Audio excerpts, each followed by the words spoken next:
Mesdames et messieurs, bonjour à toutes et à tous et bienvenue dans votre nouvelle édition de 15 heures.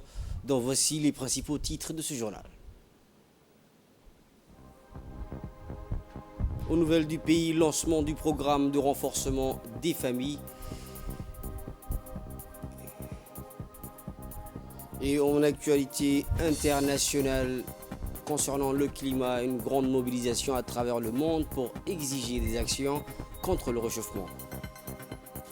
C'est tout donc pour les titres de ce journal, mesdames et messieurs. Le ministre de la Santé, Dr Ahmed Roble Abdillah, a reçu ce matin dans son cabinet l'ambassadeur d'Égypte accrédité en République de Djibouti, accompagné de l'équipe ophtalmologue égyptienne qui a séjourné durant une semaine dans notre pays.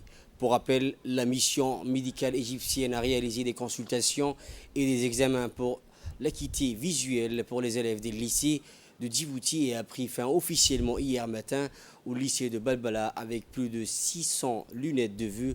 Le ministre de la Santé a d'abord remercié en premier lieu l'ambassadeur d'Égypte, l'équipe médicale égyptienne pour l'organisation de cette mission à Djibouti et a remercié aussi le ministre de l'Éducation nationale et de la formation professionnelle, M. Moustapha Mohamed Mahmoud, qui a mobilisé tous les élèves des lycées de Djibouti-Ville. Le ministre de la Santé a indiqué dans son intervention que cette activité rentre dans le cadre habituel de la médecine scolaire et utilisée par son département comme une plateforme efficace pour la prévention, la détection précoce et le traitement des troubles courants.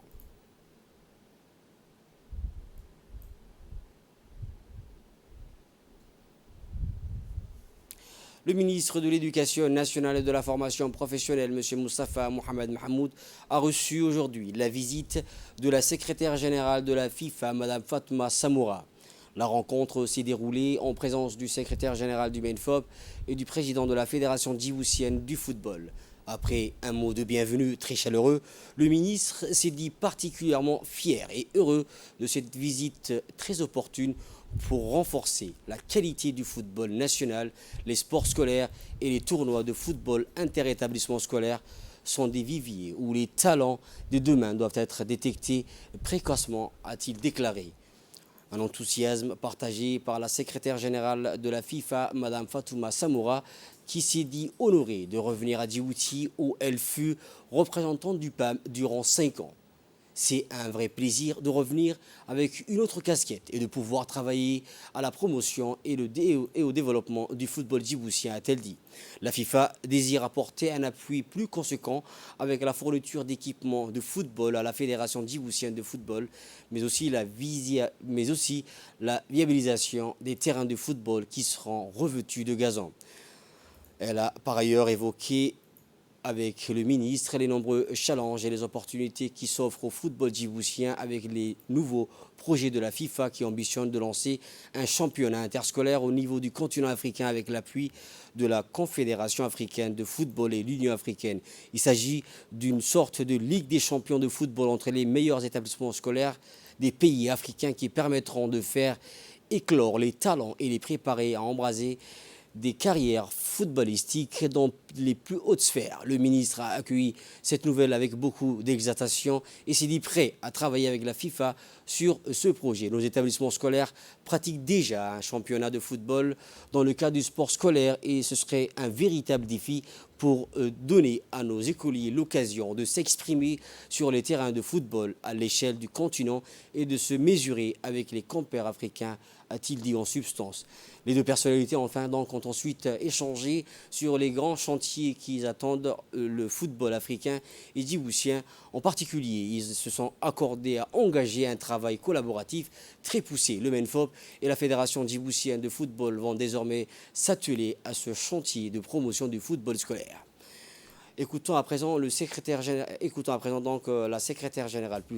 de la FIFA, Mme Fatouma Samoura.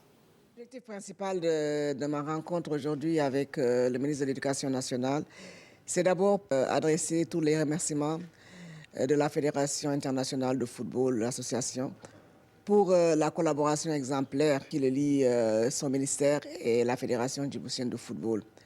C'est également pour partager les valeurs humaines que véhicule le football à travers l'éducation. J'ai profité également de notre entretien pour l'informer de l'organisation imminente d'une compétition interscolaire au niveau continental qui sera lancée par la CAF avec le soutien de la FIFA à partir du mois de mars 2022.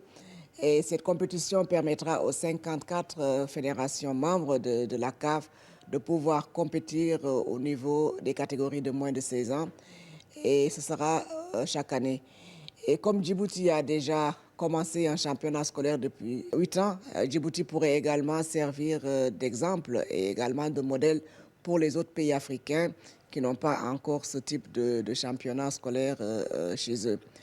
Mais c'est surtout pour aussi essayer de voir dans quelle mesure on pourrait raffermir davantage la collaboration entre la FIFA, le ministère de l'Éducation nationale et la Fédération djiboutienne de football pour permettre à un plus grand nombre d'enfants d'avoir la possibilité, à travers l'éducation aussi, d'apprendre le football, pour en faire de meilleurs citoyens à travers toutes les qualités et les valeurs humaines que véhicule ce sport qui nous est cher.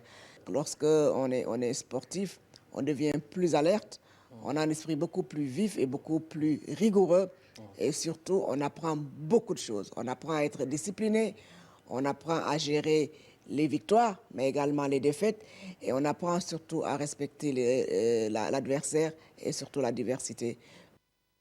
Toujours en nouvelles du pays, le siège du Comité national olympique de Djibouti a abrité ce matin une importante rencontre de la famille sportive constituée de hauts cadres du mouvement sportif national et international. En effet, la présidente du Comité national olympique de Djibouti et membre du CIO, Mme Aïcha Grad Ali, a reçu Fatma Samoura, secrétaire générale de la FIFA, en présence des membres du comité exécutif, à savoir la vice-présidente du comité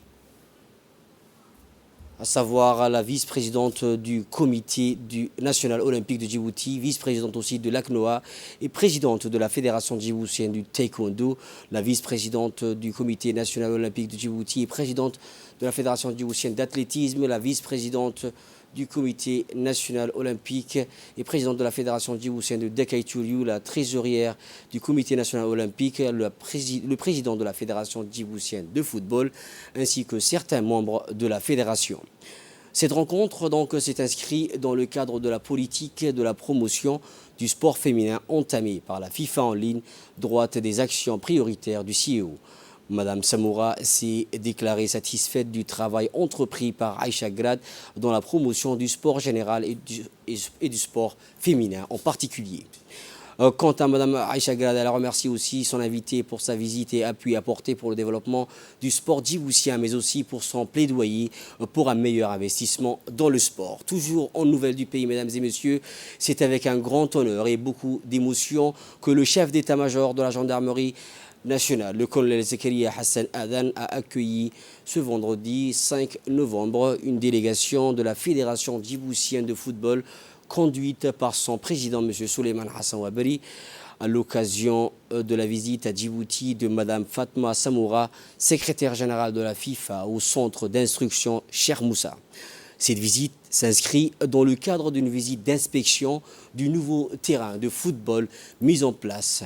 Ce nouveau terrain de gazon synthétique répondant aux normes internationales est les fruits d'un généreux don de la Fédération djiboutienne de football qui voit enfin le jour après plusieurs mois de travaux. Dès son arrivée, la délégation a été reçue par le colonel Zakaria Hassan Adan au salon VIP du centre de conférence lieutenant-colonel Houch Roble Idli, en présence de plusieurs personnalités du monde du football. La secrétaire générale de la FIFA a pu échanger longuement sur divers sujets et plus particulièrement sur la parfaite collaboration existante entre la gendarmerie djiboutienne et la Fédération djiboutienne de football dans le cadre du développement et de l'épanouissement du football à Djibouti. Suite à ces échanges, la délégation s'est transportée sur le terrain de football synthétique fraîchement construit et pouvant désormais accueillir les joueurs de l'équipe nationale de football durant leurs nombreuses préparations avant les grands événements. Fatma Samoura ainsi que M. Souleymane Hassan Ouaberi se sont dit très agréablement surpris par la qualité de ce terrain et les avantages qu'il présente pour la préparation des joueurs du nouveau terrain. La délégation s'est rendue ensuite au cercle mixte de l'école internationale à la pratique de la police judiciaire en vue de rencontrer les joueurs de l'équipe nationale de football qui sont justement en stage bloqué avant leur match contre l'Algérie. Fatma Samoura, secrétaire générale de la FIFA, a profité de ce moment pour visiter les chambres des joueurs et le restaurant du centre pour mieux appréhender les conditions favorables dans lesquelles sont hébergés ces derniers durant leur stage de préparation. L'échange des cadeaux s'est déroulé dans la salle VIP de l'EU3PJ, mais au moment durant lesquels le chef d'état-major de la gendarmerie nationale, Zakaria Hassan Adan, a réitéré son engagement et son soutien constant pour promouvoir le football djiboutien et son vœu de participer positivement au rayonnement de ce sport magnifique. La secrétaire générale de la FIFA, Fatma Samoura, et le président de la fédération djiboutienne de football, Souleymane Hassan Wabali, ont respectivement été ravis de cet engagement et de la gendarmerie envers la fédération djiboutienne de football. Toujours, mesdames et messieurs, en nouvelles du pays, le secrétaire d'État chargé des sports, M. Hassan Mohamed Kamil, a reçu hier la visite du secrétaire général de la Confédération africaine du badminton, Abdul Shahir Edo. Mesdames et messieurs, nous allons faire donc une petite pause. Toujours donc sur ce sujet de badminton, Abdul Shahir Edo, il était accompagné pour la circonstance du président de la fédération djiboutienne de badminton, Moussa Dahir, et son assistant. Les riches échanges entre les deux personnalités qui ont eu lieu donc en présence du directeur des sports, Abshir Ali, et le responsable de la communication, Idriss Adouita, ont tourné autour des ambitions de Djibouti et de ses efforts fournis par le gouvernement à travers son programme d'action pour l'éclosion. Mesdames et messieurs, nous allons donc nous arrêter pour l'appel de la prière.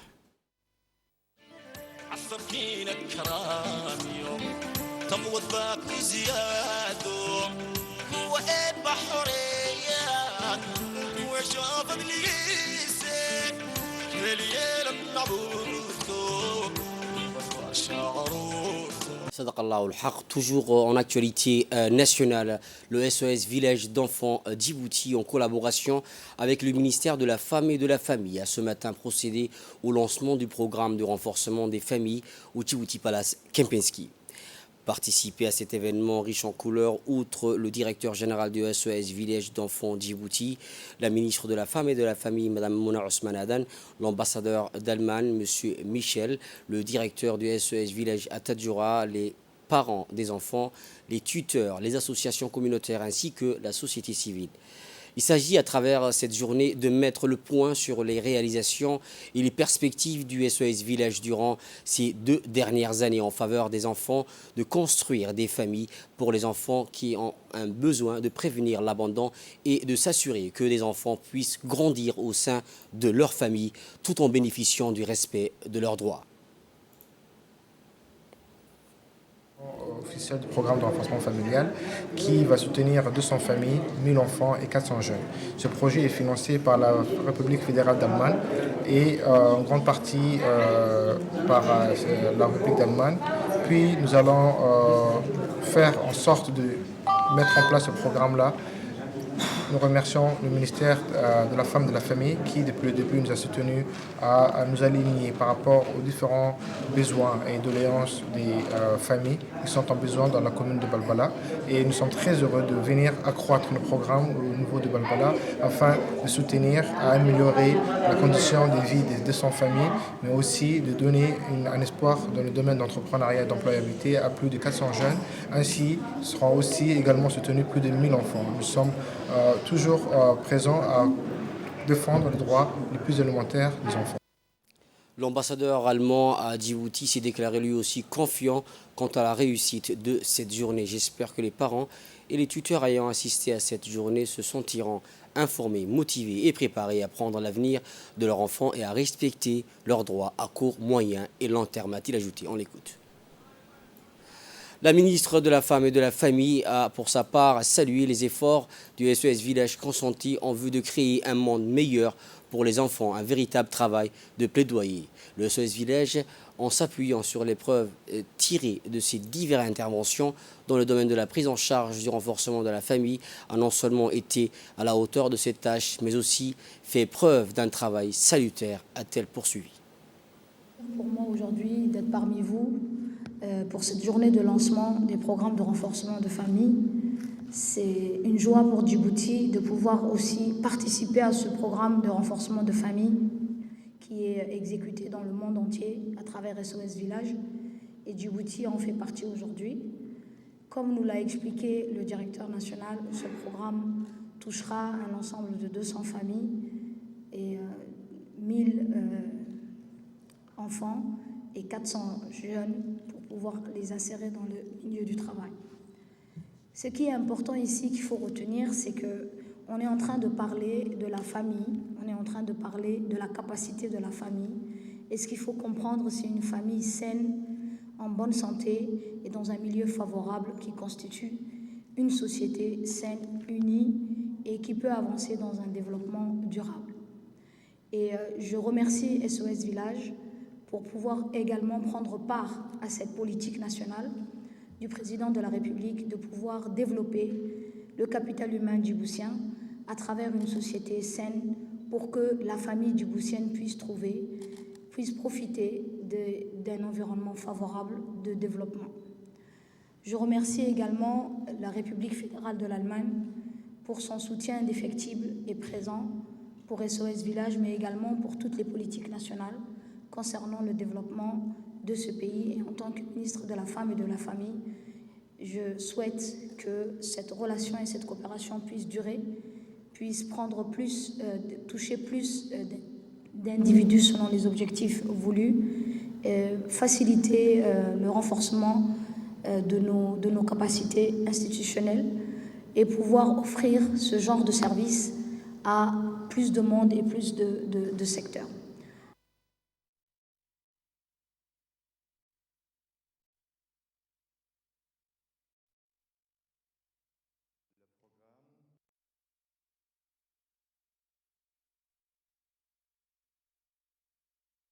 De renforcement familial mise en œuvre par SOS Village d'enfants Djibouti en coopération étroite avec le ministère de la Femme et de la Famille et des autorités communautaires. Et je tiens à remercier en particulier SOS Village d'enfants Djibouti et son directeur, M. Ndileta, pour avoir organisé cette cérémonie aujourd'hui, et Madame la Ministre, certainement, et le ministère, pour tout le soutien que vous avez apporté à ce projet. L'Allemagne est très heureuse de financer ce projet qui apportera, je crois, une aide concrète, très nécessaire, à 200 parents vulnérables et mieux enfants des familles à faible revenu, ainsi que 400 jeunes ayant un faible niveau d'éducation à Babala. Le projet sert à améliorer les conditions de vie des familles et des jeunes et améliore leur résilience grâce au renforcement des partenaires locaux et de mécanismes de protection communautaire. Le président de la Chambre de commerce de Djibouti, M. Youssouf Moussa Dawale, a présidé ce matin le lancement du programme intitulé « Parcours du dirigeant djiboutien » à la Chambre du commerce de Djibouti. Il s'agit d'un programme mis en place dans le cadre du projet de campagne avec la Chambre de commerce internationale de Nantes, financée par l'Agence française de développement. Le parcours du dirigeant est un atout qui permet au leader de rompre sa solitude, de partager ses questionnements, de trouver des réponses avec l'appui d'experts et d'apprendre à travers l'expérience avec ses pairs.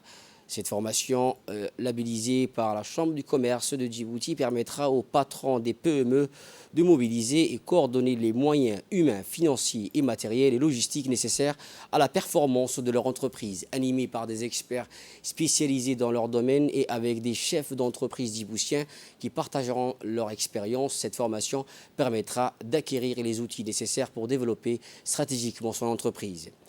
Le président de la Chambre de commerce, M. Youssouf Moussa Dawale, a rappelé lors de cette formation que ce programme innovant favorisera le partage d'expériences dans une démarche d'apprentissage unique valorisée par l'apport de chefs d'entreprise. On l'écoute.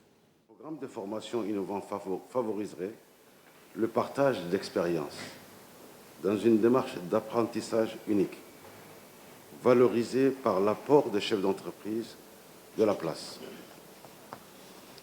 Il s'agit d'un programme inédit dans le sens où il prend en compte l'ensemble des fonctions d'un chef d'entreprise. Et nous avons souhaité les proposer aux chefs d'entreprise djiboutiens déjà en activité, et c'est depuis 1 à 5 années.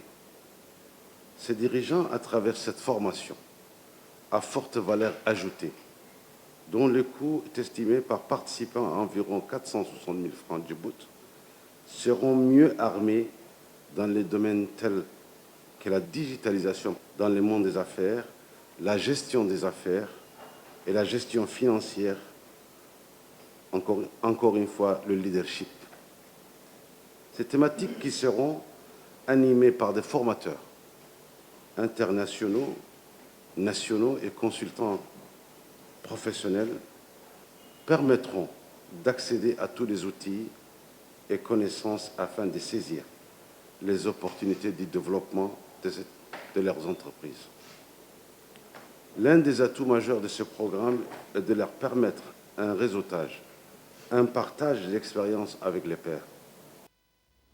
Et de là, nous passons à l'actualité internationale. Des dizaines de milliers de personnes ont marché dans les rues de Glasgow pour exiger des actions face au dérèglement climatique. Au moment où se tient le COP26, les manifestants réclament notamment des mesures pour les pays pauvres du Sud qui souffrent déjà de réchauffement. Des rassemblements avaient eu lieu ce samedi à travers la planète. À Londres, au moins 1 millier d'activistes se sont rassemblés devant la Banque d'Angleterre pour crier « Il n'y a pas de planète ».